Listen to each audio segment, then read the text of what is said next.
Capaian di bidang hukum dan pemberantasan korupsi. Gaji hakim tingkat yang paling rendah kita naikin 280%. Dan ini akan kita terus pemantau. Kita minta hakim-hakim kita hidupnya baik, kualitas hidupnya baik, hidup terhormat, supaya dia tidak bisa disogok. Hakim-hakim kita tidak boleh dibeli oleh siapapun. Itu tujuan kita. Jadi saudara-saudara, bukan kita mau menganakmaskan siapapun, tapi ini sangat penting. Ya, dia tidak boleh bisa dibeli karena dia menangani kadang-kadang kasus triliunan. Tadi bukti, hari ini kita berhasil mendapat 13 triliun dari 17 triliun yang diputuskan oleh pengadilan. Jadi hakim-hakimnya itu menurut saya punya hati nurani, keberanian, dia putuskan, akhirnya kita selamatkan 17 triliun uang rakyat. Bayangkan dia nangani kasus 17 triliun, dia tidak punya rumah dinas. Saya dapat laporan bahwa sekian ribu hakim-hakim tidak punya rumah dinas.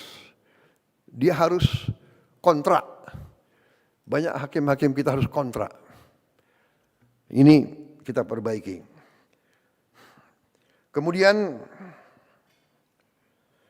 kita berhasil mengalihkan 306 triliun rupiah anggaran negara yang rawan korupsi kita alihkan untuk program-program pro rakyat.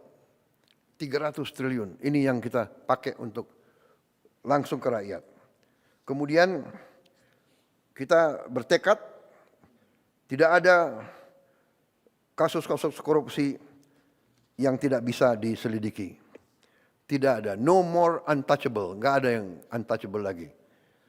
Saya terima kasih penegak hukum yang tegar meneruskan tugas yang mulia ini.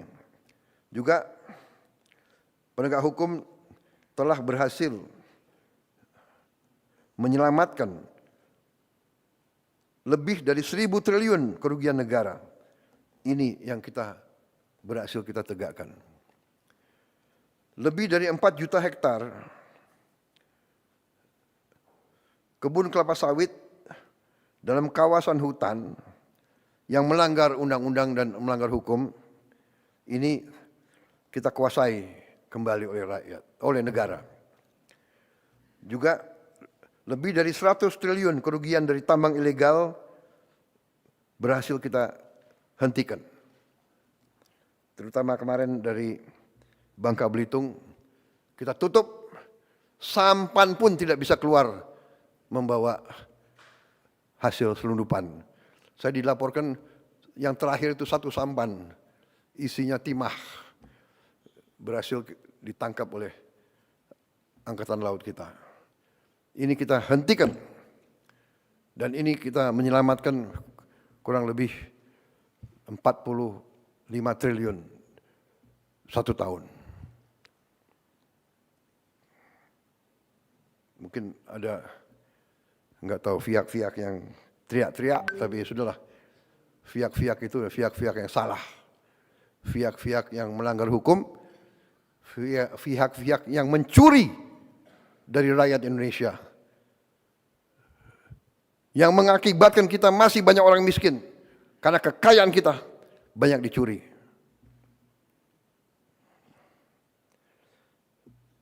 Saudara-saudara, di bidang pertahanan, keamanan, ketahanan, dan diplomasi, terus kita perkuat TNI dengan tambah batalion-batalion.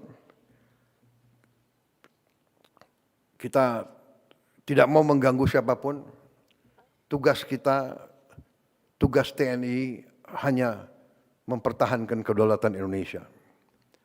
Tapi kita tidak boleh lugu, kita tidak boleh lengah.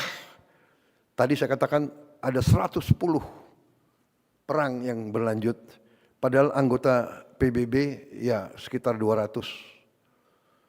Bayangkan 110 konflik. Ya, mudah-mudahan kita bisa ikut berperan di bidang penyelesaian Gaza, saya sudah perintahkan TNI siap untuk ngirim 20.000. Saya kira juga sudah ada kontak sama beberapa negara menanyakan kesiapan kita. Ya. Kita siap untuk mendukung upaya perdamaian di Timur Tengah. Dan bila perlu di tempat lain. Kita juga sudah mulai persiapan untuk membangun 535 km panjang tanggul laut di pantai utara Jawa. Ini untuk menyelamatkan 50 juta penduduk. Air laut naik 5 cm setahun. Jadi harus segera kita selamatkan ini. Karena di pantai utara Jawa ini juga kalau tidak salah 60% industri kita ada di pantai utara Jawa itu.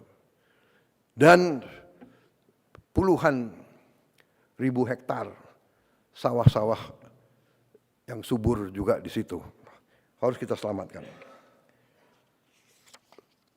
Saudara-saudara,